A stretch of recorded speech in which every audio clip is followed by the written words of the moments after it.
Well, it's been a fiery day in the Lok Sabha today, and in fact the House session had to be extended for an hour to make sure that all the speakers had sufficient time.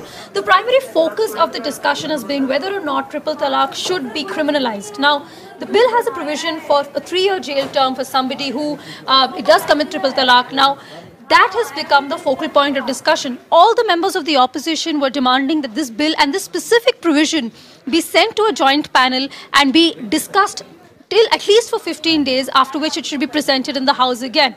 Now, you saw the government charge being led by Ravi Shankar Prasad, Smriti Irani and Mukhtar Abbas Naqvi countering these claims. Now, if I could just summarize some of these arguments very briefly, the government has been saying that there is no need to send this to the joint panel, and the opposition is asking for that only for vote bank reasons. Now, the government has also reiterated the fact that there are certain provisions in the bill that will ensure that no Muslim man is victimized, and there are due processes of law in terms of a magistrate being there to supervise the entire procedure and also make sure that there are provisions for a reconciliation if need be.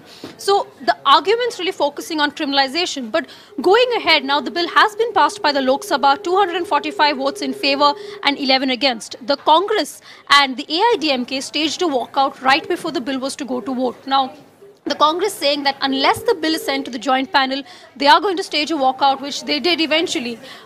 A series of amendments moved, and one of the most vocal voices on this issue has been Asaduddin Owaisi of the AIMIM. Now, he drew some very interesting arguments. He raised the 377 issue, he raised adultery, and saying if the Supreme Court could decriminalize adultery, if you could decriminalize Section 377, decriminalize homosexuality, then why is it that Triple Talaq is being criminalized? Now, interestingly, when he moved his amendments, he was the only one who was insisting that there be a division of votes, not giving up till the end, very persistent. But, you know, the writing is on the wall for him. The Lok Sabha has cleared the Triple Talaq bill. Now, moving forward, the bill is going to move to the Rajya Sabha, where the government is not going to have it as easy given the lack of numbers there. But remember, it is not an act just yet. It is still to be passed by the Rajya Sabha. If it passes the Rajya Sabha, only then it's signed as an act by the President. So a long way still to go, especially given the numbers situation for the government in the Rajya Sabha.